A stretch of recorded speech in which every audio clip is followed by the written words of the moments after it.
président du conseil d'administration, Jean-François Desmazières, parce que c'est le conseil d'administration qui s'occupe du contrôle de la gestion de l'ASECNA. À mes côtés, le président du comité des ministres, son Excellence Samuel Dinis Manuel, qui est ministre des Transports et de la Communication de Guinée-Bissau et qui est donc venu à la fois en voisin et en tant que président du comité des ministres pour nous dire, je suppose, monsieur le ministre, toute l'estime dans laquelle vous nous tenez. Et donc, le conseil d'administration rend compte au comité des ministres de ce qui se passe dans la maison gestion quotidienne. Le comité des ministres, lui, donne les instructions stratégiques et politiques à la SECNA. Et comme cette conférence de presse qu'on vous a proposée il y a 3 semaines est placée sous le signe de la bonne gestion et de la comptabilité bonne et qui va en s'améliorant, il n'y a pas du tout de secret ni de langue de bois. L'agent comptable, M. Brice Ondongo-Ezé, et l'inspecteur général, M. Ivioc, sont avec nous. Préalable, alors, il faut rendre à César ce qui est à César. On n'avait pas prévu de faire une conférence de presse à l'issue de ce conseil d'administration. Et puis finalement, un grand hebdomadaire parisien nous ayant percuté, on s'est dit qu'on était mauvais parce que si ce genre de choses arrive, c'est sans doute parce qu'on ne communique pas suffisamment bien. On l'avait en tête déjà, on s'était dit il faut absolument qu'on fasse une grande opération de communication pour le 60e anniversaire, le 12 décembre 2019 à Dakar. Et donc, on avait un peu tout repoussé au 12 décembre 2019.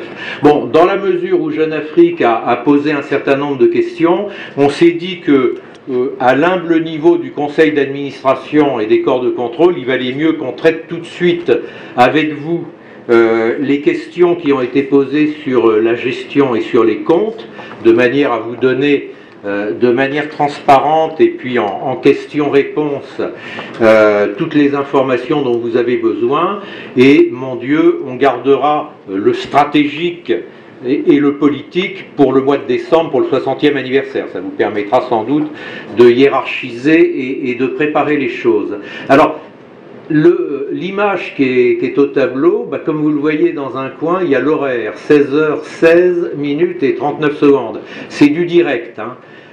C'est un contrat que nous avons avec une société américaine, Aireon, qui vous rappelle notre métier. Donc sur nos zones de compétences entourées en jaune, vous voyez les points blancs qui se déplacent. Alors ils se déplacent, c'est un peu gros comme définition, mais ce sont des avions qui sont en train de passer.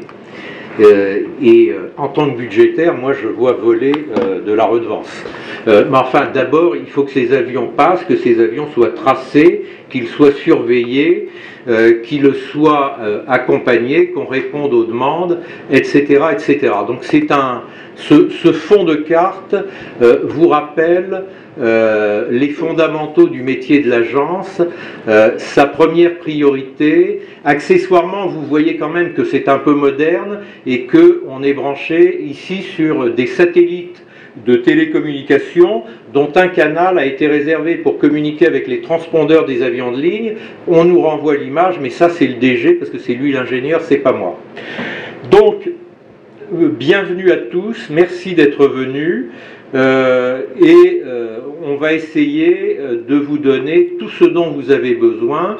La SECNA est un service public international, elle doit répondre à vos questions, elle doit vous rassurer, c'est évident. Donc on est là pour ça. On va juste vous faire un quart d'heure de présentation.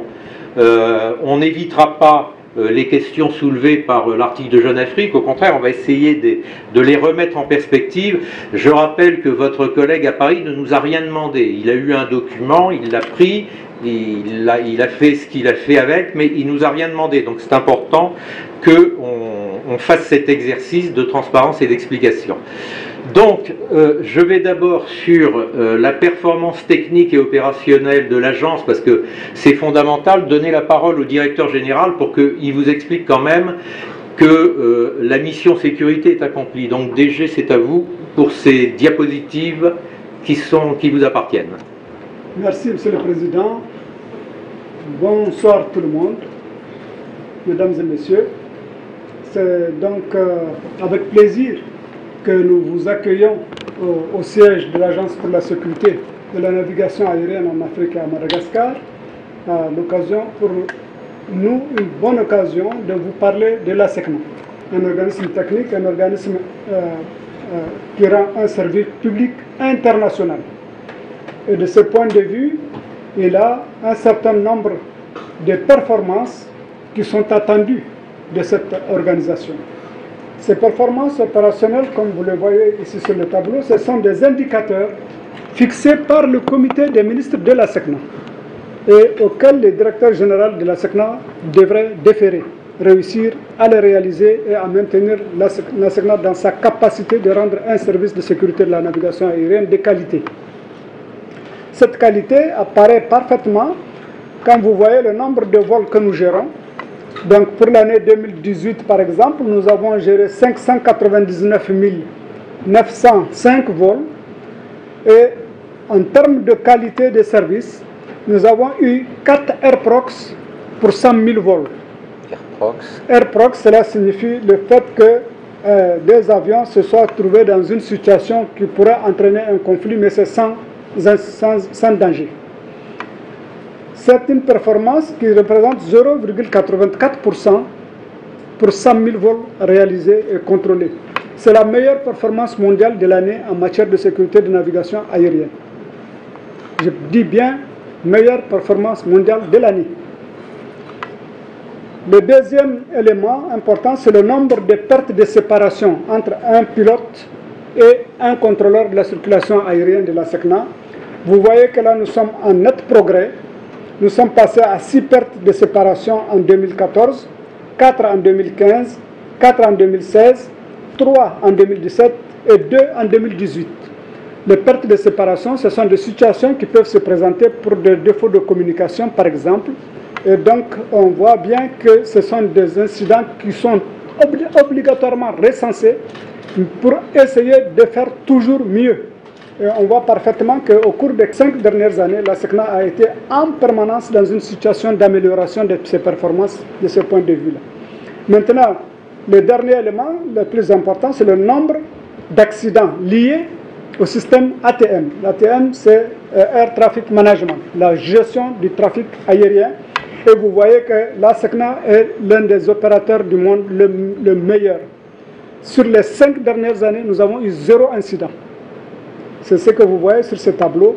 Pour 2014, 0, 2015, 0, 2016, 0 incident, 2017, 0 incident et 2018, 0 incident. Voilà ce que l'ASECNA, en matière de capacité et d'aptitude à rendre un service de sécurité de navigation aérienne en Afrique. Donc la sécurité demeure le cœur de notre métier de sécurité. Et donc nous allons arriver aux autres questions ultérieurement. L'autre élément qui est important, c'est comment l'ASECNA arrive à réaliser ses performances.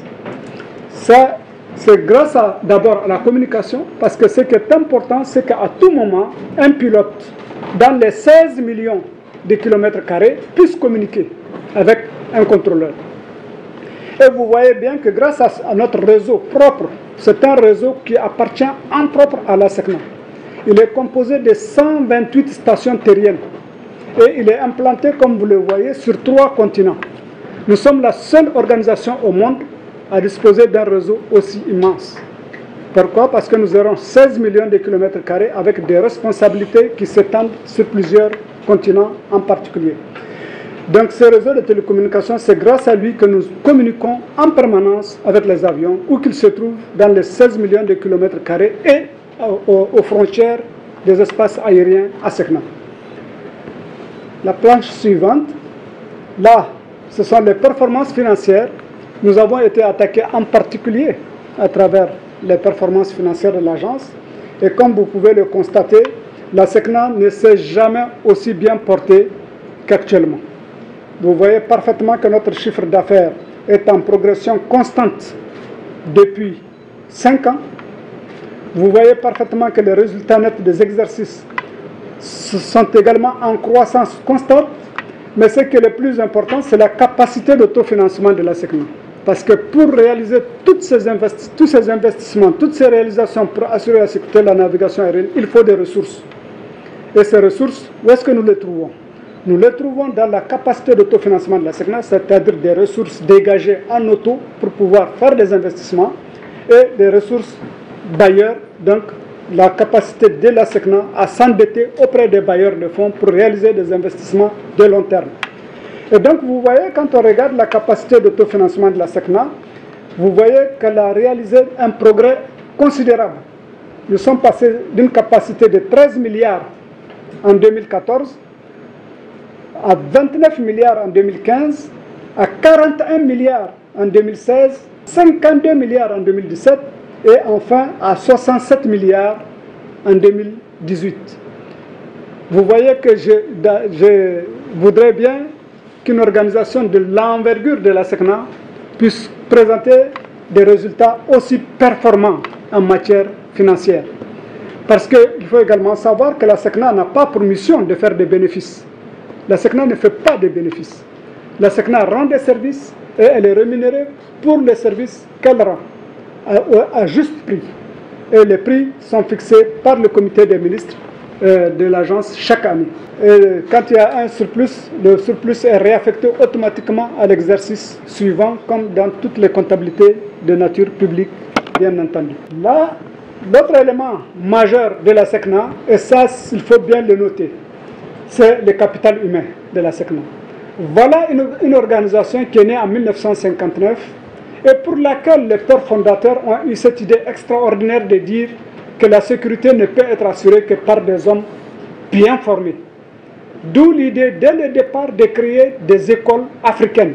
L'école africaine de l'aviation civile et de la météorologie au Niger, qui forme les contrôleurs, les ingénieurs de toutes les spécialités, et les météorologistes et les maintenanciers. La première. La deuxième, c'est l'école de sécurité incendie. Vous allez voir l'importance de la sécurité incendie qui se trouve au Cameroun. Et la dernière, la troisième, c'est celle qui se trouve ici au Sénégal, ERNAM, École régionale de la navigation aérienne et du management. C'est grâce à ces écoles que la SECNA a développé des compétences managériales, techniques, qui lui permettent d'atteindre les performances que je vous ai présentées tout à l'heure. Le capital humain aujourd'hui, de l'ensemble de la SECNA, ça représente 5174 employés communautaires, donc ceux qui sont au service de la communauté, et environ 3000 agents qui sont au service des États particulièrement. Ça nous fait un effectif total d'environ 9000 agents. Et évidemment, il y a une nette distinction entre les activités que les États nous ont confiées volontairement et les activités dites communautaires dans lesquelles s'exercent les missions essentielles de la communauté. Allons-y. Donc le capital humain, aujourd'hui, pour vous donner un exemple, nous sommes passés de 1959 à aujourd'hui à une situation absolument à 99,99% où il n'existe que de la compétence africaine. La France nous a accompagnés pendant très longtemps, de 1959 pratiquement jusqu'à les années 86.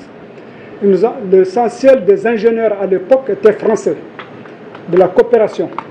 Et progressivement, il y a eu la politique d'africanisation. Et aujourd'hui, la SECNA est dirigée par 99,99% d'ingénieurs africains. C'est extrêmement important de le dire. Alors le facteur suivant, maintenant, nous attaquons le facteur des ressources, du rôle des différentes commissions du Conseil d'administration. Monsieur le Président, merci de m'avoir passé la parole. Merci DG. Donc on va rentrer maintenant dans le système de contrôle de la gestion de l'agence. Ce qu'a dit le DG sur le capital humain est important. 99% d'Africains, j'ai envie de lui dire que le 0,001 qui reste, il est binational franco-africain. Absolument. Il n'est pas franco-français, ça n'existe pas. Fin de la parenthèse. Et les écoles de l'agence, c'est extrêmement important parce que l'esprit panafricain qui anime l'agence, c'est promotion d'ingénieurs, de techniciens supérieurs, de contrôleurs de la navigation. Ça se fait dans les écoles où tout le monde est ensemble et où tout le monde grandit ensemble et se retrouve. Et ça, c'est également très important, ce système des écoles de l'agence. Alors maintenant, le conseil d'administration, comment fait-il pour contrôler un peu la qualité du travail de la direction générale? Parce que quand on est au conseil d'administration, avant de rendre compte au ministre, on doit s'assurer nous-mêmes de la qualité du travail. Alors on a deux commissions de vérification, CV. La première sur la sécurité. Donc la commission de vérification de la sécurité est relativement récente, elle est de 2010. Elle fait des visites sur 7 ou 8 plateformes chaque année, elle peut faire des inspections commandées sur des thématiques particulières. Là, cette année, on vous donne la liste des rapports de la CVS qui ont été examinés à ce conseil d'administration. Nous sortons de conseil d'administration, on a terminé ce midi, et d'une certaine manière, on vous reproduit le conseil d'administration d'hier et d'aujourd'hui. Dans un conseil d'administration, le directeur général rend compte de l'activité. Ensuite, la commission de vérification de la sécurité rend compte à une commission particulière de conseil de ce qu'elle a fait. On voit les mesures correctives, les insuffisances, etc., etc. Et nous avons une deuxième commission qui est celle qui qui potentiellement peut intéresser plus particulièrement ceux qui veulent voir nos comptes. La commission de vérification des comptes, donc elle est plus ancienne, statutaire. Il y a 3 experts. La composition de la commission, c'est un peu un mixte. C'est une équipe à l'heure actuelle où nous avons 2 experts comptables et un inspecteur général de l'administration spécialisé dans les audits de transport. Pourquoi? Parce que nous sommes quand même établissement public, service public, avec un comptable public, un contrôle financier.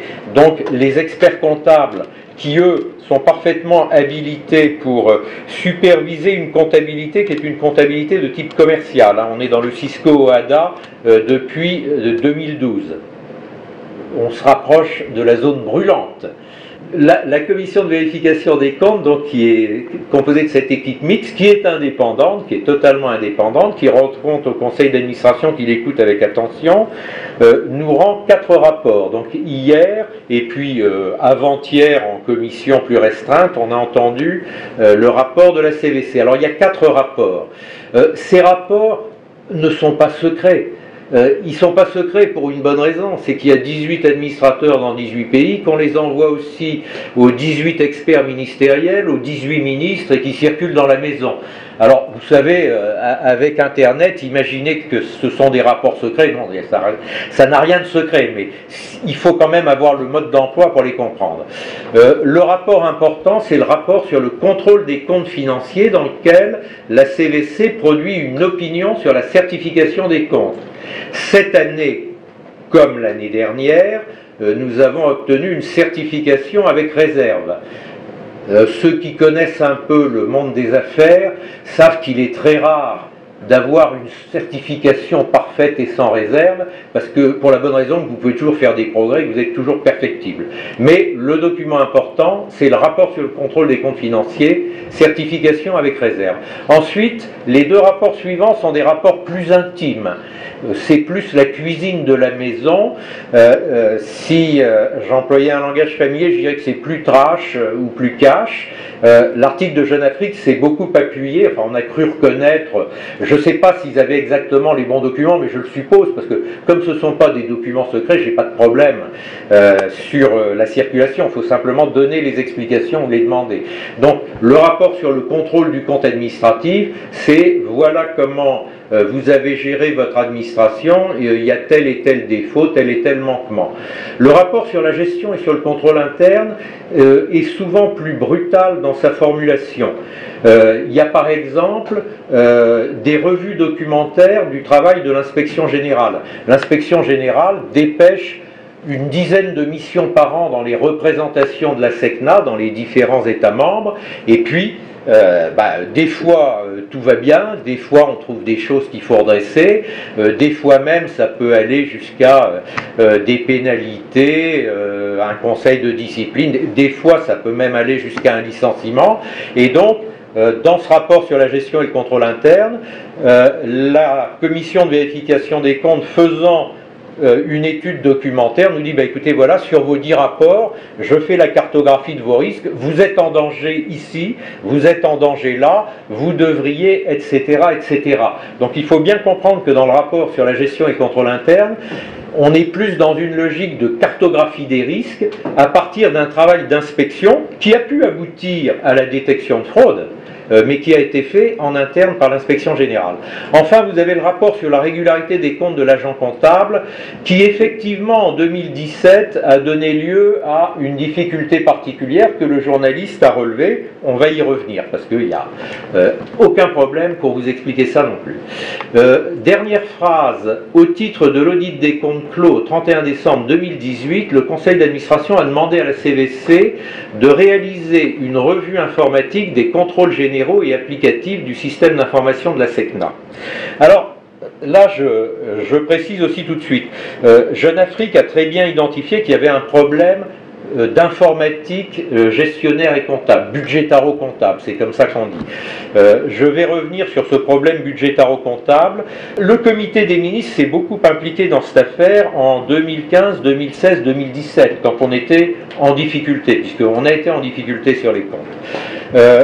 Des correctifs ont été apportés et là maintenant on a réalisé un audit externe qui nous a apporté des regards nouveaux sur cette revue informatique et puis surtout qui nous a donné une liste de commissions, une liste de devoirs que nous devons faire pour sécuriser aussi bien en matériel qu'en procédure, qu'en contrôle, etc. et mise à jour le système d'information qui a été mal maîtrisé.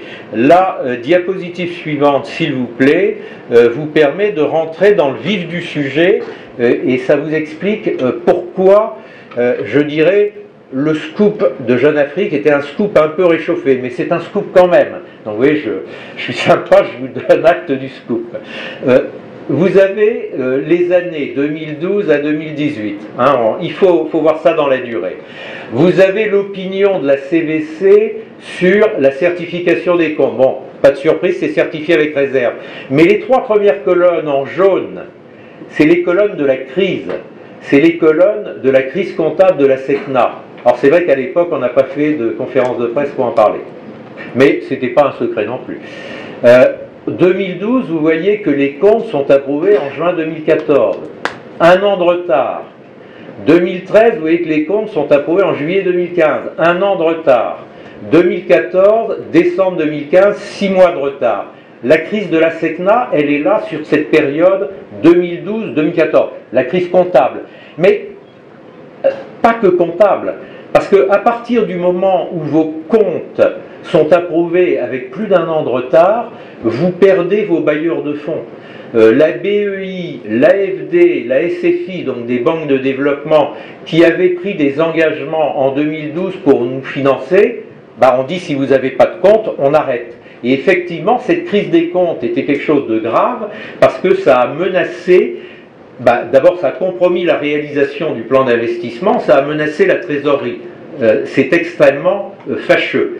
Ça s'est passé entre 2012, sur les comptes 2012 à 2014, ça s'est passé de 2014 à 2016 et ça a continué de métastaser et d'impacter la qualité des comptes de cette maison jusqu'à 2017 et même encore un peu jusqu'à 2018. Je vous montrerai où on en est des réserves.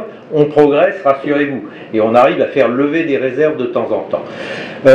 Là-dessus, qu'est-ce qu'on peut dire encore ? Pourquoi ça s'est passé ? Eh bien, il y a eu une erreur dans la conduite du changement. Alors, le DG est ingénieur, je suis entouré d'ingénieurs, moi je ne suis pas ingénieur.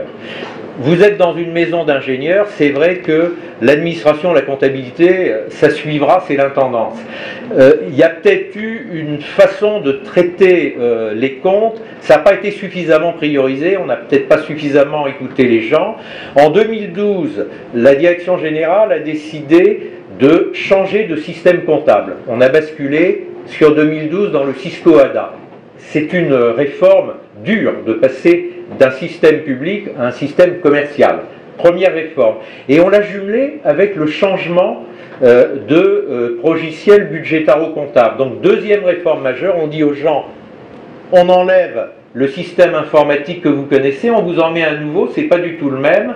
En tant qu'ordonnateur, vous allez rentrer des écritures selon un plan comptable que vous connaissez plus ou moins bien. Il n'y a pas eu d'accompagnement du changement suffisant. Et après, le comptable devra se débrouiller de l'autre côté pour tirer sa comptabilité. On a présumé des forces de l'agence, on n'a pas suffisamment assisté les personnels et alors, moi j'en parle avec, je dirais, une certaine familiarité, puisque j'ai été directeur des affaires financières du Quai d'Orsay, c'est peut-être aussi pour ça que je suis là, et que j'ai été amené à faire ce genre de basculement. En général, quand on fait ça, on fait ce qu'on appelle une revue de procédure. On était dans des procédures très anciennes, de type public, ça remontait aux années 60-70. À partir du moment où vous changez votre système comptable et vous changez votre système informatique, il vaut mieux réviser toutes les procédures, plutôt que de les décalquer telles quelles et d'essayer de les mettre dans le système nouveau. On ne l'a pas fait. Résultat, en 2013, le conseil d'administration s'est retrouvé. Au début, je croyais que la CVC et le conseil d'administration avaient héroïquement giflé le directeur général en lui disant « nous rejetons vos comptes ». Ben non, en 2013, il n'y avait pas de compte. On n'a pas su faire marcher le système nouveau, mais on n'avait plus le système ancien à disposition. Donc ils ont fait une comptabilité manuelle, ça valait rien. Il a fallu tout reprendre, 1 an de retard. Donc vous voyez, la crise comptable de la SECNA, oui, Jeune Afrique, en lisant les rapports, a bien compris qu'il y avait eu un problème. Le problème, il est dans cette séquence de temps. Depuis, on va revenir après sur la levée progressive des réserves, puisque c'est vrai qu'on a eu beaucoup de réserves, notamment en 2017. Je vous dirais aussi qu'on a eu beaucoup de réserves, parce que la CVC maintenant, le conseil d'administration lui dit « mettez la pression ». Soyez impitoyable, il faut qu'on se redresse, parce que ça a beau être une maison d'ingénieurs qui doit faire voler les avions sans accident, si on n'a pas une comptabilité propre, on ne peut pas se projeter dans l'avenir, on ne peut pas faire de stratégie pluriannuelle sur nos options financières et budgétaires. On ne peut pas dire au ministre, monsieur le ministre, vous allez peut-être pouvoir diminuer les redevances parce qu'on est à l'aise et qu'on a des options différentes à vous proposer d'un point de vue technologique. La technologie évolue très vite, c'est formidable, c'est l'image du satellite qu'on vous a montré tout à l'heure. Voici l'évolution des réserves de la CVC. En rouge, vous voyez, on avait un nombre cumulé de réserves à 16, il y avait la trésorerie, les stocks, le personnel. Débiteurs et créditeurs divers, c'est ce qui concentre notre attention et c'est ce qui pose le plus de problèmes. Clients, fournisseurs, immobilisation. Il y avait également le contrôle interne que Jeune Afrique a justement relevé. En 2018, on a pu lever un certain nombre de réserves. C'est un document de la CVC, mais la CVC n'est pas seulement sévère, elle essaye aussi de nous motiver pour qu'on continue à travailler, je la remercie pour la motivation, et donc ils disent vous pouvez y arriver, si, et il y a des plans d'action correctifs qui sont mis en œuvre. Si vous voulez poser des questions sur ces histoires de comptes débiteurs et créditeurs divers, c'est là où notre ami de Jeune Afrique a vu des milliards qui s'envolaient. Rassurez-vous, ils sont toujours prisonniers dans les tuyaux de la comptabilité, les milliards. Mais il y a des choses, on peut approfondir encore pour vous flécher des choses. Mais enfin, rassurez-vous, ces problèmes comptables, ça ne veut pas dire qu'il y a fraude. Pour détecter la fraude, il faut avoir une action résolue du directeur général, de l'inspection générale, du conseil d'administration. Il se trouve qu'effectivement, depuis 2 ans, avec le DG ici présent, on a levé quelques affaires. C'est plutôt d'ailleurs, je ne sais pas, peut-être que tout était parfait avant nous, mais en tout cas, nous, on veut traquer des fraudeurs éventuels, on en a trouvé quelques-uns. On n'a pas trouvé trop, Dieu merci, parce que sinon ce sera embêtant. Des questions avaient été posées dans l'article sur les redevances. Donc voilà un peu quelques camemberts de redevances. En orange, c'est complètement mécanisé, informatisé. On va vous donner le schéma. Hein. Tous ces documents sont disponibles. On va vous les distribuer. On n'a quand même pas fait ce travail pour nous, on l'a fait pour vous. Donc on va vous le donner. C'est vrai qu'il y a le petite tranche de camembert bleu, c'est espèce. Alors espèce, ça peut concentrer un risque particulier dans les représentations. Pourquoi espèce? C'est les petits avions qui décollent, atterrissent, c'est pas une activité aérienne régulière, et il faut bien voir qu'on a des clients extrêmement différents. Les 20 premiers clients de la SECNA font plus de 70% de la recette. Air France, à lui tout seul, fait 9 à 10% de la recette de la SECNA.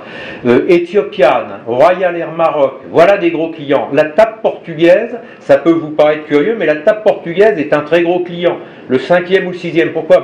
Les Portugais vont au Brésil, ils passent par chez nous dans l'Atlantique Sud, ils vont en Angola, ils passent également par chez nous. Donc ces clients, les gros clients, c'est une problématique. Je vais vous montrer le schéma informatique, mais ce sont les systèmes de suivi des avions en vol qui permettent de fabriquer une facturation.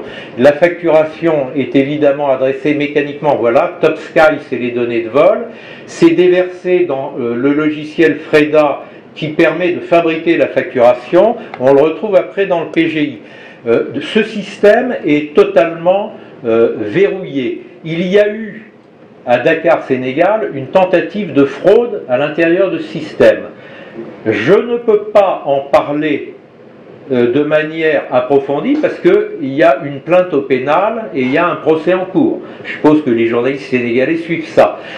Simplement, je veux dire que cette tentative de fraude était vouée à l'échec. Et cette tentative de fraude a été détectée par les contrôles internes de la maison. D'une part à Dakar, parce qu'on a vu qu'il y avait quelqu'un qui s'était introduit dans le système et qui fabriquait une facturation pour une petite compagnie mineure, la 120e. Il a dû se dire la 120e compagnie, on ne la contrôle pas tous les mois, c'est vrai. Donc il s'est lancé et puis après, informatiquement, il mettait payé, si vous voulez, il mettait un code pour dire que c'était payé. À Dakar, les contrôles hiérarchiques et les contrôles internes ont dit mais c'est curieux, pourquoi cette facture a été mise 24 heures avant toutes les autres, c'est au mois le mois, hein, c'est du mensuel. Pourquoi elle était mise une journée avant? C'est bizarre. On a tiré la ficelle à Dakar. Entre-temps, à Paris, c'est Paris qui encaisse les redevances en euros, puisque ce gros 80% de la recette se fait en euros européens. On en garde une partie à Paris, puisqu'on achète beaucoup d'équipements ou d'abonnements aux équipementiers aéronautiques internationaux, et on garde de la devise pour ça. Bon, à Paris, ils ont dit, mais on n'a pas encaissé, alors que c'est marqué payé. Donc, il était encerclé très vite. Donc, cette fraude, ou cette tentative de fraude sur la partie grand compte de la maison était voué à l'échec. À côté de ça, c'est vrai, vous pourrez poser des questions aux spécialistes. Il y a cette partie en espèces qui est extrêmement irritante et qui est possiblement une source de tentation pour certains. L'article de Jeune Afrique glose, c'est notre langage. Il y a le mot client non identifié qui a été utilisé dans l'article, mais client non identifié, c'est vrai qu'on parle comme ça. C'est vrai que c'est pas très clair, ça fait bizarre, tiens, ils ont des clients, ils savent pas qui c'est, non identifié. Bon, il faudrait qu'on écrive client sans identifiant. Les clients, les 400 gros clients, les compagnies aériennes qui font 50 vols par jour, 30 vols par jour, 10 vols par jour, 2 vols par jour, sont des clients identifiés, immatriculés, lettrés, qui sont dans le système informatique. Maintenant, le petit avion qui fait un aller-retour par semaine, le milliardaire européen qui vient relever ses compteurs dans son jet, tel avion de telle personne qui occasionnellement, c'est ce qu'on appelle les clients non identifiés, comprenez sans identifiant régulier. Ils sont en taxe d'atterrissage et de décollage d'abord, et donc ils payent d'avance. Parce qu'il y a tout un micmac, toute une incompréhension, mais je veux bien que notre langage soit compliqué, mais demandez-nous quand vous avez ces documents, vous nous demandez, on vous explique. Évidemment que les clients, c'est eux qui nous payent, c'est pas nous qui payons les clients, comme c'est écrit dans l'article, sinon c'est plus des clients, c'est des fournisseurs. Non, ce sont bien des avions, des petits avions, qui vont et viennent à l'occasion. Ils font des déposites quand ils décollent, c'est-à-dire qu'ils payent une avance. Quand ils ont volé et qu'ils ont survolé, la facturation intervient. Donc vous comprenez qu'il y a d'abord une avance du client, pas non identifié mais sans identifiant, le petit client, il a déposé son avance. Il vaut mieux souvent avoir des avances de ces petits clients, parce que des fois ils volent, ils ne payent jamais. ensuite, on les refacture. Enfin, je vous explique parce que c'est tout un micmac qui était un peu compliqué dans l'article. Passons sur les redevances, vous poserez des questions aux experts.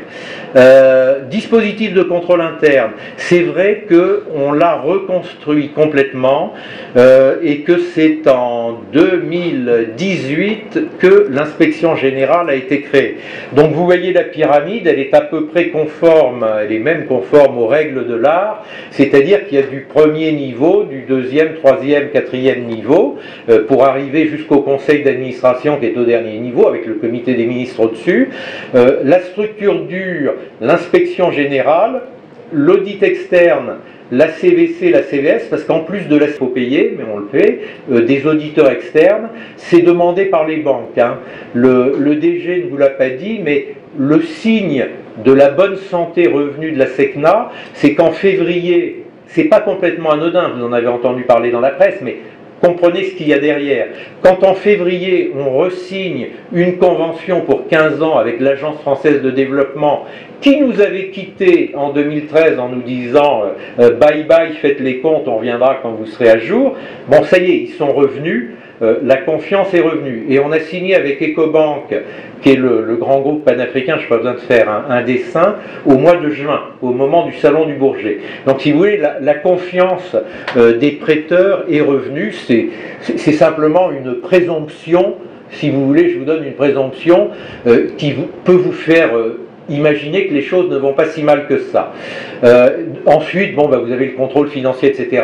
Là, c'est pour vous montrer de quelle manière on a élaboré la refonte complète du contrôle interne. Vous avez un tableau qui vous donne les mesures de renforcement du dispositif de contrôle interne, etc. Je ne rentre pas dans les détails. Je pense qu'on est au bout des diapositives. Oui, donc il est temps de conclure. Nous allons répondre à vos questions. On peut répondre à toutes vos questions. Oui, on a eu une crise. Oui, on n'a pas suffisamment communiqué. Un des effets de la crise des comptes, la SECNA, jusqu'en 2013, publiait un rapport d'activité annuel. Si vous allez sur le site internet, vous en trouverez des traces. Si vous regardez bien, à partir de 2013, c'est marqué sous la rubrique comptes, on n'a pas encore les comptes, mais on les publiera plus tard. Ben oui, je viens de vous donner l'explication. Et en fait, il y a eu une dissociation de l'effort. C'est vrai aussi que l'effort a été consacré entièrement à la reconquête de nos comptes, parce que sans compte, nous n'avons pas de banquier. Sans banquier, nous n'avons, même avec la bonne capacité d'autofinancement qu'on a retrouvée grâce au plan d'austérité, parce qu'il y a eu un plan d'austérité quand même, grâce au plan d'austérité que le DG a mis en œuvre, on a retrouvé une meilleure santé financière, mais enfin, des équipements lourds comme les nôtres, il faut des banques derrière pour les lancer et les amortir. Donc, merci pour votre aimable attention. Merci notamment d'être venu aujourd'hui, parce que moi j'avais un peu peur, je me disais mais on s'est planté, c'était pas le bon jour pour faire cette conférence de presse mise au point. Nous referons chaque année un rapport complet avec tous les éléments certifiés, etc., de manière à ce que tout soit clair pour tout le monde. Si vous mettez la main sur nos documents internes, écoutez, ayez la gentillesse de nous dire je vous ai piqué un document interne, expliquez-moi ça, j'ai pas compris, puis on vous le dira. On vous le dira tout simplement. Mais c'est un service public, le service public n'a pas de secret pour la presse, au contraire, et vous êtes parfaitement dans votre droit légitime de nous demander de vous rendre les comptes, c'est normal. On est à votre disposition. Donc, à vous les questions. Vous voyez ce schéma. C'est un schéma extraordinaire. On ne peut pas imaginer le contenu technique de cette capacité. Cela signifie quoi? Les espaces jaunes que vous voyez là, ça représente 16 millions de kilomètres carrés. Ça représente à peu près 49% du continent africain. Et aujourd'hui, la SECNA est dotée de la capacité de voir un avion partout où il se trouve sur ces 16 millions de kilomètres carrés. C'est quand même extraordinaire. Certainement, beaucoup d'Africains n'imaginent pas qu'une organisation africaine soit capable de mettre en place un tel dispositif. C'est le cas aujourd'hui. Vous surveillez ou vous communiquez aussi? On communique aussi. Alors la communication, il y a plusieurs types de communication. Il y a la communication qu'on appelle la communication par liaison de données. Donc CPDLC, communication pilote-contrôleur par liaison de données, CPDLC. Avec ces moyens de communication, nous communiquons avec un avion par message, comme vos SMS là. Donc à n'importe quel moment où se trouve l'avion, nous sommes capables de communiquer avec lui par cette liaison de données. Nous sommes capables de le voir visuellement avec son niveau de vol. Par exemple, ce que vous voyez en blanc là, c'est l'avion, son niveau de vol et l'immatriculation de l'avion. Nous savons quel est cet avion, nous savons à quelle altitude il se trouve et nous savons où il va. Ça, c'est un progrès considérable et c'est un progrès que je compte mettre au service de l'Afrique tout entière. La SECNA a la capacité pour ses 18 États membres de le faire. Mon ambition, c'est de faire un ciel unique pour l'Afrique et mettre ses capacités à SECNA, mettre cette expérience de 60 ans de la SECNA au service du continent africain. C'est ce que souvent, dans la presse, vous entendez le ciel unique pour l'Afrique, le projet CUPA. C'est l'avenir de la SECNA. Et l'autre grand schéma que je vous avais montré tout à l'heure, d'accord, il y a un schéma extrêmement important, un très grand projet, sans doute le plus grand projet de tous les temps de la SECNA, c'est le projet qu'on appelle le projet SBAS. C'est un projet qui permettrait à la SECNA d'assurer la navigation aérienne en elle-même grâce aux satellites. Donc la SECNA aurait son propre satellite géo. Vous voyez que l'avenir de la navigation aérienne, c'est un avenir par l'utilisation des moyens satellites. D'utiliser les signaux satellites pour permettre à un avion d'atterrir sur n'importe quelle plateforme. Aujourd'hui, nous avons mis des moyens au sol, c'est-à-dire des équipements pour ceux d'entre vous qui sont curieux, qu'on appelle les VOR, qui indiquent à l'avion son cap. Le DME, c'est l'appareil qui permet à l'avion de mesurer la distance qui le sépare d'un point de repère. Et nous avons le système d'atterrissage ILS qui est composé de 3 composantes qui montrent à l'avion le seuil de piste, l'axe de piste pour pouvoir, et la pente pour pouvoir atterrir en toute sécurité. Ces moyens qui sont des moyens au sol, il faut les faire aéroport par aéroport. Qu'est-ce qui permet aujourd'hui avec le système satellite de pouvoir permettre à l'avion d'atterrir même une simple route goudronnée? L'avion aurait la capacité, grâce aux moyens satellites, d'abord de pouvoir se positionner et de pouvoir atterrir dans les meilleures conditions possibles. Ce projet extrêmement important, là également, il rentre dans ma perspective de capacité africaine pour faire en sorte que l'Afrique puisse disposer, comme l'Amérique ou comme l'Europe, des moyens qui permettent à l'avion d'atterrir partout sur le territoire africain, en tout cas sur le territoire sous la responsabilité de la SECNA, dans les meilleures conditions possibles. Ce projet est très fort et il est actuellement conduit grâce à une coopération entre la SECNA, la Commission de l'Union européenne et la Commission de l'Union africaine. Et ce projet, nous sommes dans la phase d'étude qui est presque achevée maintenant et nous pensons qu'à l'horizon de 2022 au plus tard, l'Afrique aura la capacité, grâce à la SECNA, de déployer ce système satellite. Voilà ce que la SECNA. Je voudrais dire à la suite du président du conseil d'administration, c'est vrai que la SECNA, notre mission principale, c'est la sécurité. Et la sécurité est assurée par des professionnels, c'est-à-dire des ingénieurs de toutes les spécialités, des génies civils pour les bases aériennes, des ingénieurs électroniciens pour faire fonctionner toutes ces installations que vous voyez, des ingénieurs de la navigation aérienne qui schématisent l'espace, qui organisent les routes du ciel. Ce n'est pas pour rien que vous voyez notre slogan qui dit « les routes du ciel, notre métier ». L'espace est organisé exactement comme le sol. Il faut des routes. Les avions suivent des routes sûres, sécurisées, grâce aux moyens technologiques et grâce au personnel que nous avons qualifié pour être en situation justement d'assurer la sécurité de ces avions. La SECNA, sa fierté, c'est cette capacité technique d'abord. Mais il est vrai que pour faire de la capacité technique, il faut bien des ressources financières. Le contexte dans lequel l'article de Jeune Afrique est arrivé était un contexte particulier.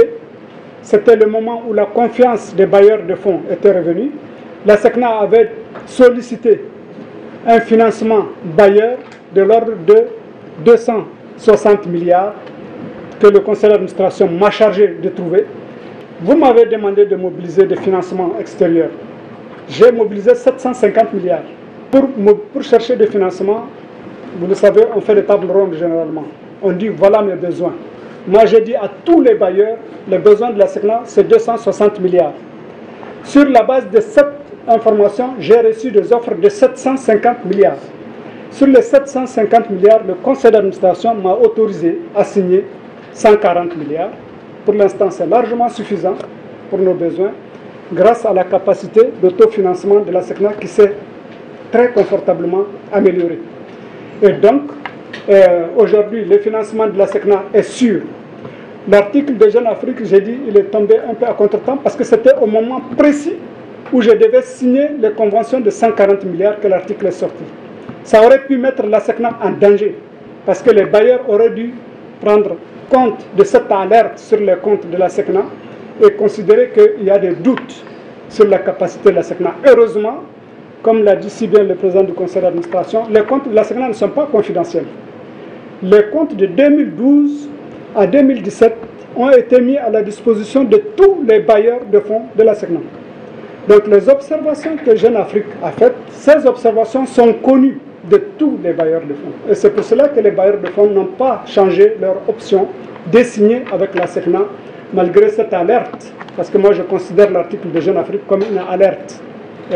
Simplement, je ne l'ai pas considéré autrement. Je pense qu'ils sont arrivés à disposer de documents, ils l'ont interprété, c'est leur à eux, mais il était important de situer le contexte dans lequel cela s'est produit.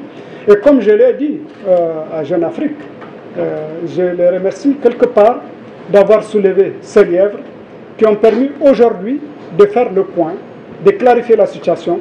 Donc j'ai pu vous assurer que l'image journalistique qui a été donnée de ces 25 milliards de la SECNA qui se seraient envolés, c'est une image totalement erronée de l'appréciation du contenu de l'analyse de la commission de vérification des comptes de l'agence. Aucun milliard ne s'est envolé du compte de la SECNA. Il s'agit d'une problématique de simple comptabilité. Et donc nous sommes prêts avec les journalistes qui le souhaitent à approfondir l'information pour que chacun se fasse sa propre opinion de la question de la gestion de la SECNA. C'est une gestion saine, c'est la gestion la plus contrôlée du monde. La plus contrôlée du monde, parce que la SECNA est d'abord soumise au contrôle de chaque État membre. Ça fait 18 États qui nous contrôlent chaque année, sans compter le dispositif que le président du conseil d'administration vous a présenté tout à l'heure. Maintenant, sur les questions opérationnelles, nous sommes soumis à l'audit chaque année de tous les États membres et de l'OACI, l'Organisation de l'Aviation Civile Internationale. Ce n'est pas pour rien que nous avons reçu les prix Warner de sécurité de la navigation aérienne. Et ce n'est pas pour rien que l'année dernière encore, l'OACI nous a délivré le prix de la capacité technique. Nous sommes, peut-être, comme le dit le président, nous ne communiquons pas assez, mais la SECNA est aujourd'hui l'organisme de fournisseur de services aériens le mieux apprécié de l'Organisation de l'Aviation Civile Internationale. Et c'est une fierté pour nous, parce que ce n'est pas toujours que l'Afrique est citée en exemple dans le monde. Voilà un organisme, ASECNA, qui est cité comme le meilleur organisme de fournisseur de services de navigation aérienne au monde par l'Organisation de l'Aviation Civile Internationale, qui nous a fait d'ailleurs l'honneur de nous accepter comme comme un organisme technique observateur auprès de l'Organisation de l'Aviation Civile Internationale, comme d'ailleurs nous venons d'être acceptés par l'Union africaine comme une organisation à caractère diplomatique représentée auprès de l'Union africaine. Voilà ce que la SECNA d'aujourd'hui. Elle abrite environ, comme je vous l'ai dit, 9000 personnes. Ce sont des gens fiers, ce sont des gens dignes, ce sont des gens experts dont la responsabilité est immense. C'est la responsabilité d'assurer votre vie, la vie de tous les passagers qui survolent le continent africain, et même pas seulement le continent africain, parce que ça, tenez-vous bien, c'est tous les avions qui traversent l'océan Atlantique, de l'Europe vers l'Amérique du Sud, que la SECNA contrôle. c'est également tout l'océan Indien que la SECNA contrôle. Vous imaginez le volume des responsabilités de passagers. Ce n'est pas des passagers simplement en Afrique que nous contrôlons, c'est aussi des passagers intercontinentaux qui sont entre les mains d'une organisation comme la SECNA.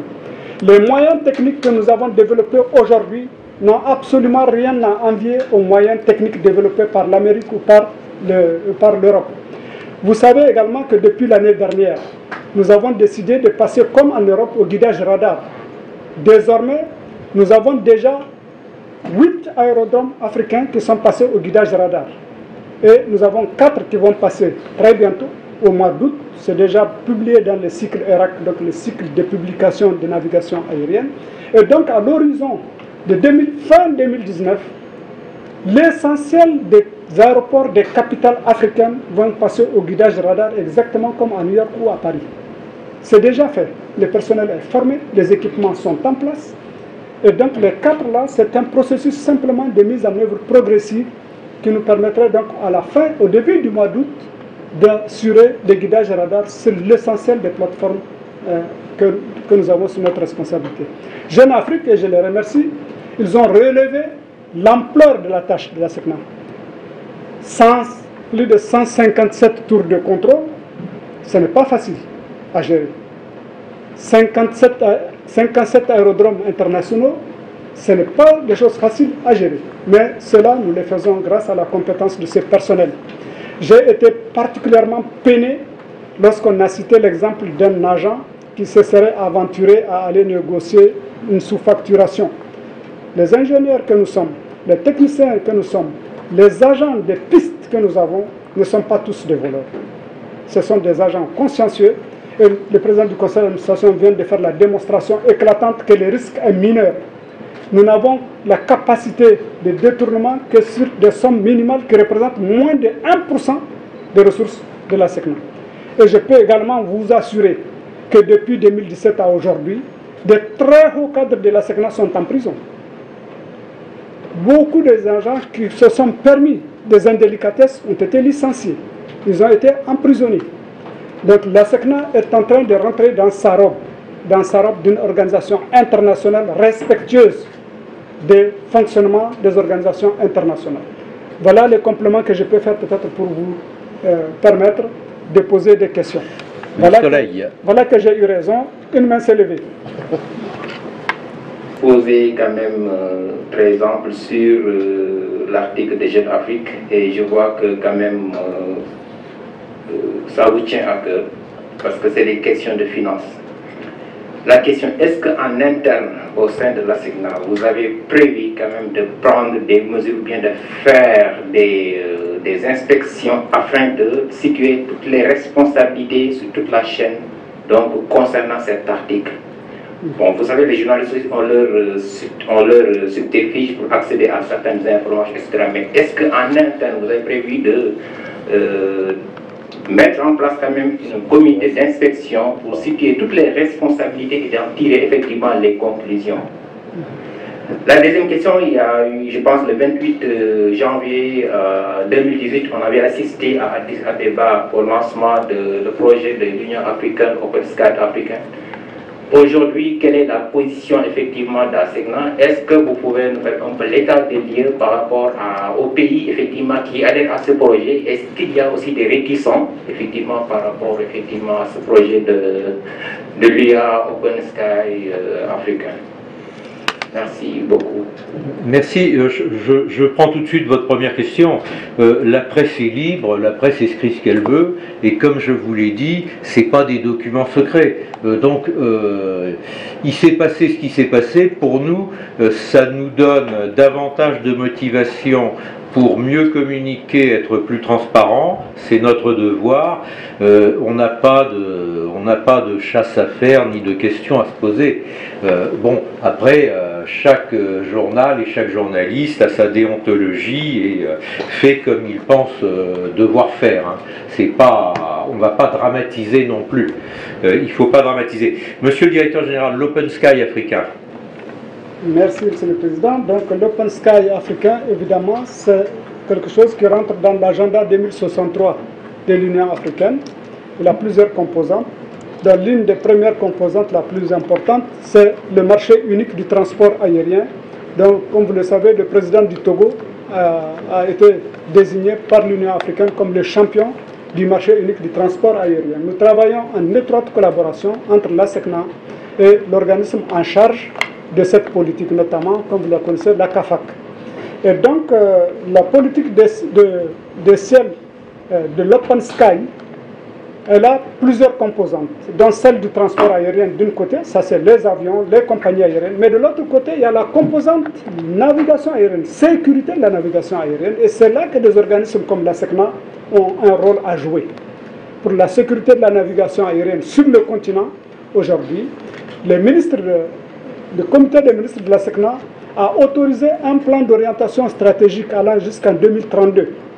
Et dans le cadre de ce plan d'orientation stratégique, il est prévu effectivement que la SECNA puisse anticiper pour doter l'Afrique des moyens nécessaires à assurer la sécurité de la navigation aérienne dans un contexte de ciel ouvert et dans un contexte de ciel unique. Donc mon projet de ciel unique pour l'Afrique entre en parfaite cohérence avec la politique du marché unique du transport aérien et de la politique de l'Open Sky, de ciel ouvert africain, offert par les chefs d'État, de 55 chefs d'État africains. C'est pourquoi d'ailleurs j'ai l'habitude de plaisanter en disant la SECNA aujourd'hui c'est l'organisation la plus vaste après l'Union africaine elle-même. Nous sommes 18 États membres, nous gérons des espaces aériens de 25 pays.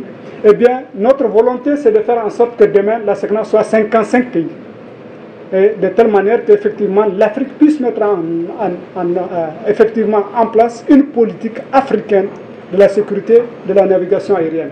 Nous avons un avantage considérable, c'est d'avoir su pendant 60 ans mis en commun nos moyens, mis en commun notre technicité et pour assurer la sécurité de la navigation aérienne. Et si nous sommes capables de le faire aujourd'hui pour 25 pays, eh bien il n'y a qu'un effort supplémentaire à faire pour que les autres pays aussi se dotent de cette capacité ou nous rejoignent pour faire en sorte que le continent africain soit l'un des continents aussi sûrs que les autres continents, sinon mieux. Voilà, Monsieur le Président. Merci. Est-ce qu'il y a une autre question? Oui, allez-y. Diallo, correspondant de Jeune Afrique ici à Dakar. J'ai posé une question un tant soit peu généraliste.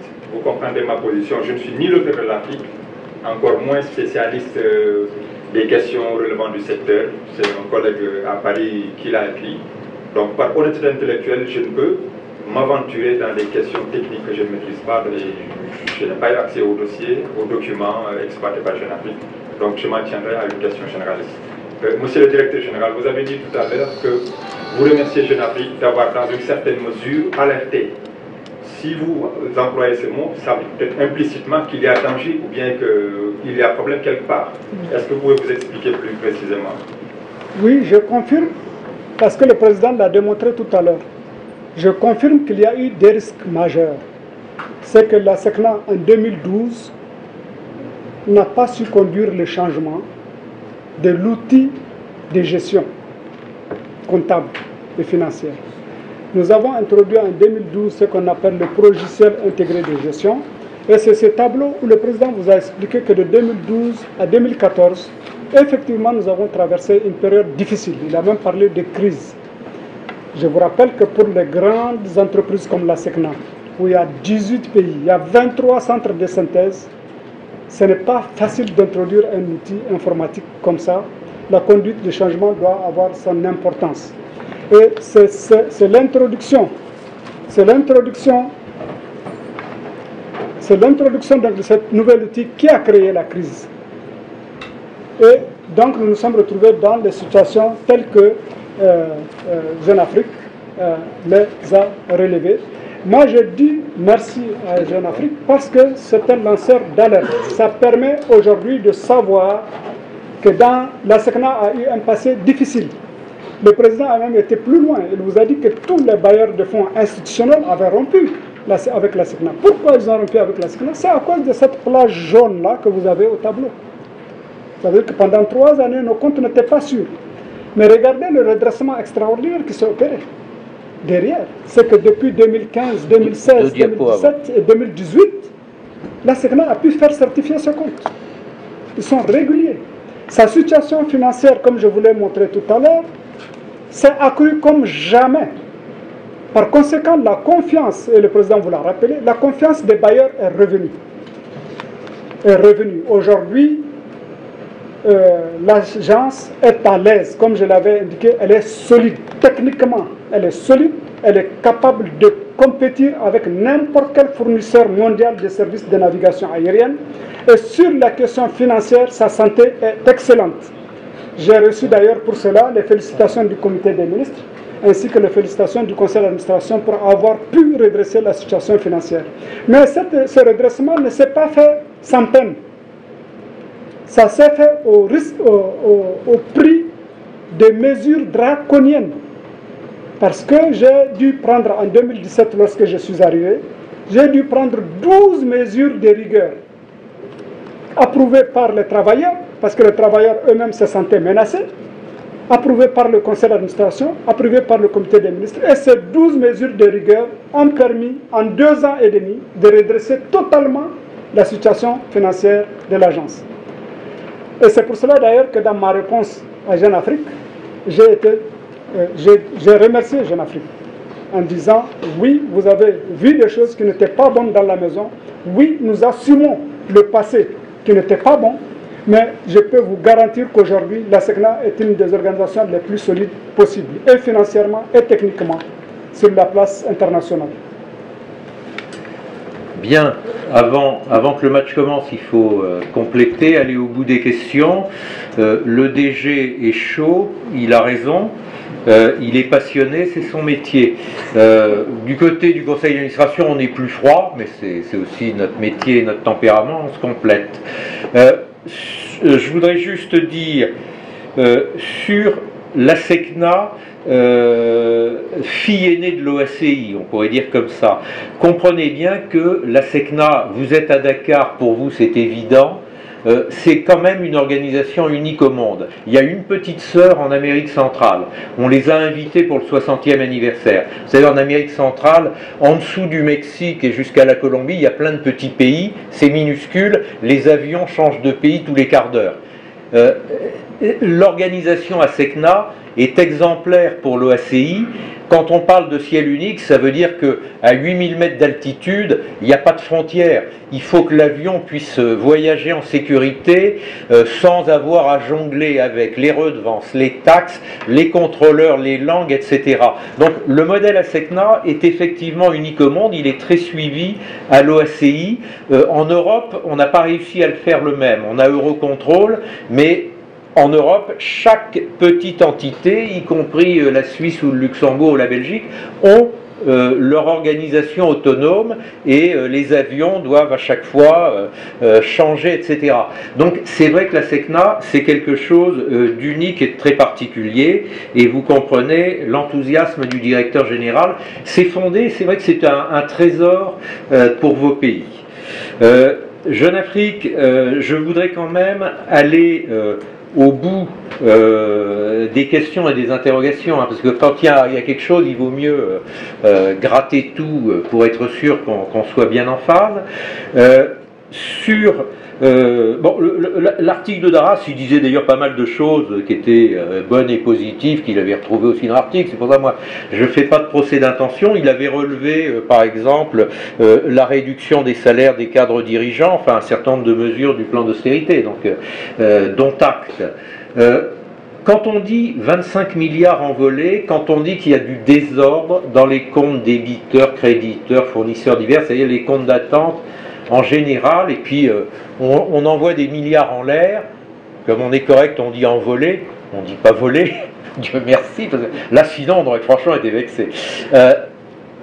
Qu'est-ce qu'il y a derrière tout ça, derrière ce fouillis? Il y a effectivement un certain nombre de problèmes durs que l'on va adresser à nos ministres, notamment dans ces comptes d'attente, ces situations anciennes qui perdurent et qu'il a repéré dans le rapport.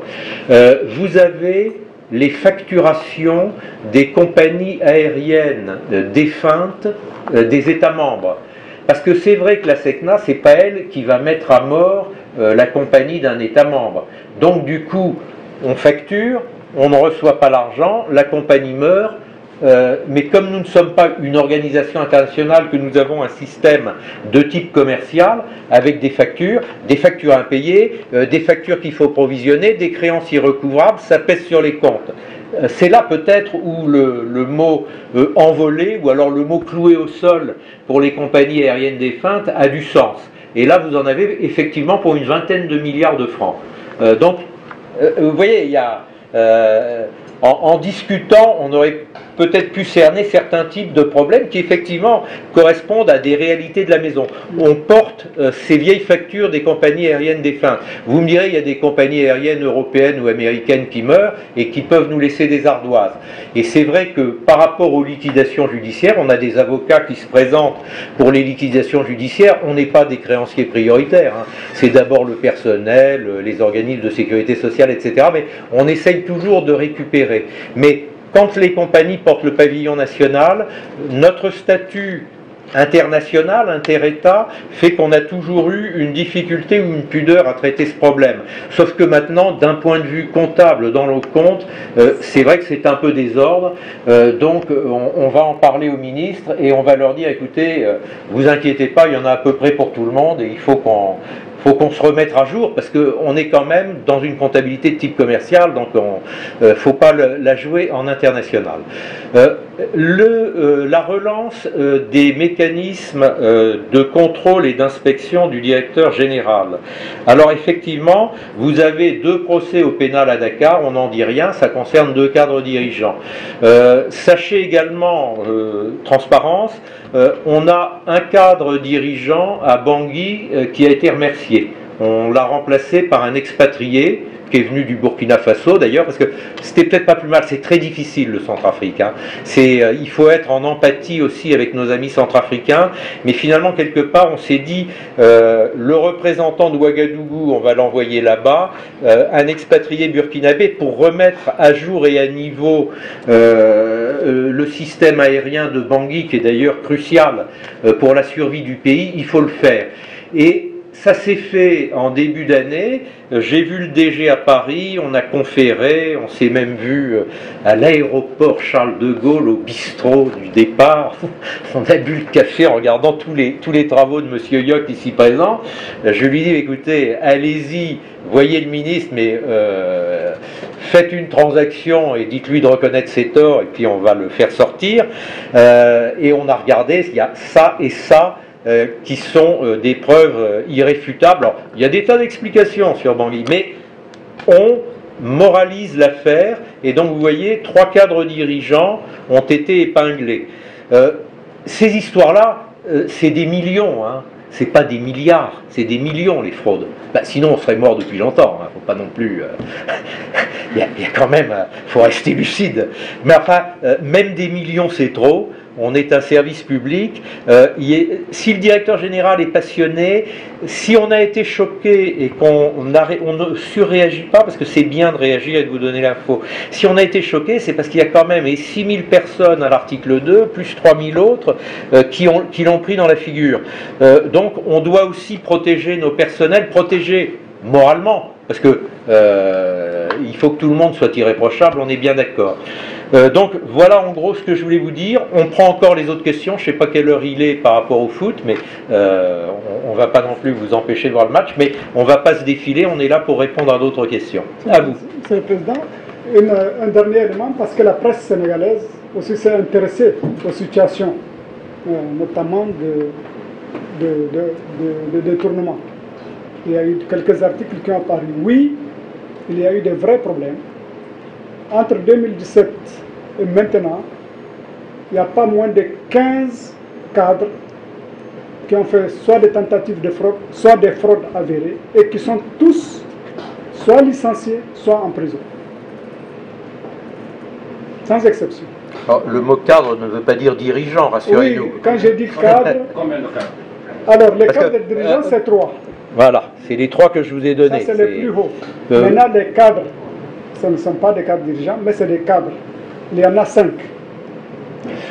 Donc, attendez, 3 cadres dirigeants, ça veut dire 1,8% de l'effectif. Voilà. Quand même. Et puis des agents simples qui font de petites fraudes. On en a tapé 8. Voilà, c'est pour dire que la SECNA sévit. Elle a une tradition d'agir. Mais comprenez la SECNA également. La SECNA, c'est une institution qui a un caractère diplomatique. C'est une institution publique internationale. Elle a un statut diplomatique dans chacun des États. Donc beaucoup de choses se passent à l'intérieur de la SECNA, mais nous sommes obligés de garder cette discrétion nécessaire aux diplomates. Tous les expatriés qui sont à Dakar sont titulaires de passeports diplomatiques de leur pays. Tous les cadres à SECNA que j'affecte dans les autres pays ont un statut diplomatique dans les pays hôtes. Donc nous faisons beaucoup de choses, mais nous les faisons comme les font les institutions diplomatiques, en silence. Mais les décisions sont prises. Ça, je peux vous assurer que des décisions sévères sont prises lorsque les situations sont avérées. Donc je voudrais rassurer sur ce phénomène. Bien entendu, aujourd'hui en Afrique, beaucoup d'organisations ne comprennent pas que la SECNA soit une institution à statut diplomatique. Pourquoi les États ont donné le statut diplomatique à la SECNA? C'est important de le savoir. Parce que, comme l'a dit le président du conseil d'administration, sur les 16 millions de kilomètres carrés que nous gérons, il n'y a pas de frontières. C'est donc des États, 18 États, qui ont décidé de transférer la gestion de leur souveraineté à la SECNA. C'est parce que la SECNA gère la souveraineté qu'elle a eu ce statut diplomatique. C'est très important à comprendre. Et je pense que nous, depuis 2013 maintenant, nous sommes rentrés dans la phase de mise en œuvre de ce statut diplomatique un peu partout. D'ailleurs, je rêve de créer une cité diplomatique ici à Dakar, parce que c'est ici que se retrouve le siège de la SECNA depuis 1974. Donc peut-être pour conclure, s'il n'y a pas de questions, c'est pour vous rassurer sur la santé de la SECNA, sur sa capacité technique avérée, rien que par l'année dernière, les diplômes délivrés par l'organisme technique de l'OACI qui s'appelle le TCD, qui a reconnu les performances techniques de la SECNA et lui a délivré un diplôme pour cela qui se trouve très bien accroché dans mon bureau actuellement. Et je peux vous assurer que l'ensemble des agents de la SECNA sont très fiers d'avoir été reconnus par la communauté internationale comme une organisation sérieuse, comme une organisation qui gère de manière coordonnée des espaces aussi vastes, 16 millions de kilomètres carrés. En dehors du Canada, qui gère le Canada plus la partie arctique, aucun opérateur ne gère un espace aussi vaste que la SECNA. Et aucun organisme ne regroupe autant d'États que la SECNA. Donc, mesdames et messieurs les journalistes, j'espère avoir partagé avec vous un sujet extrêmement important. Sachez que la sécurité n'a pas de prix. La sécurité, particulièrement de l'aviation civile. On peut continuer à prier Dieu. Ça fait 60 ans que nous gérons les espaces aériens de ces pays. Et ça fait 60 ans que nous n'avons pas eu un accident dont la SECNA est responsable. Donc ce n'est pas aujourd'hui seulement que nous sommes compétents. Nous avons été compétents depuis 1959. Rares sont des fournisseurs de services aériens qui peuvent vous dire que pendant 60 ans, j'ai géré sans accident. En tout cas, qui relève de ma responsabilité. La SECNA peut le dire avec fierté. Et notamment avec fierté pour surtout ceux qui nous ont précédés. Parce qu'aujourd'hui, nous avons des moyens considérables qui nous permettent de mieux gérer. Mais imaginez nos aînés. Ils n'avaient que leur strip, ça veut dire les papiers sur lesquels ils écrivaient des choses, et leur micro. Aujourd'hui, nous n'avons pas que le micro, que le strip. Aujourd'hui, nous avons des ordinateurs, nous avons des systèmes comme celui que vous avez vu là, où ce sont des satellites qui nous donnent l'information instantanément. C'est en temps réel. Tout à l'heure, les avions que vous voyez voler là, ce sont des avions réels qui volaient justement au moment où vous les regardiez. Vous imaginez donc la chance que nous avons aujourd'hui. La technologie est quelque chose d'extraordinaire, c'est que toutes les études sont faites par des ingénieurs à SECNA. Comme vous savez, nous sommes l'un des rares organismes au monde qui dispose de sa propre ingénierie. Ce schéma que vous voyez là, c'est un schéma fait par les ingénieurs à SECNA. Qu'est-ce qu'on peut dire? On peut simplement prier Dieu pour qu'il nous donne la capacité de faire mieux que ce que nous avons fait jusqu'ici. Merci bien. Merci Monsieur le Directeur Général, remerciements en version froide, merci de vous intéresser à nous. On vous devra toujours des comptes, n'hésitez jamais à en demander. On vous donne rendez-vous pour le 60e anniversaire. Là, vous aurez l'occasion, avec les ministres, avec le chef de l'État, de vous intéresser aux évolutions stratégiques. Qu'est-ce que ce sera que la SECNA à son 70e anniversaire? La technologie va très vite, ça nous oblige à bouger. C'est pas évident, hein, entre les vies humaines qui vont leur temps et toutes ces machines qui ont des durées de vie de 5 ou 10 ans, mais il faut gérer les évolutions en parallèle. En tout cas, on a peut-être un statut diplomatique, mais on a l'obligation d'être transparent et de vous rendre compte. Donc, vous serez toujours les bienvenus pour nous demander des explications, et on essaiera donc de perpétuer une tradition de conférence de presse, parce que distribuer du papier glacé c'est bien, mais il vaut mieux quand même répondre aux questions plutôt que distribuer seulement du papier glacé.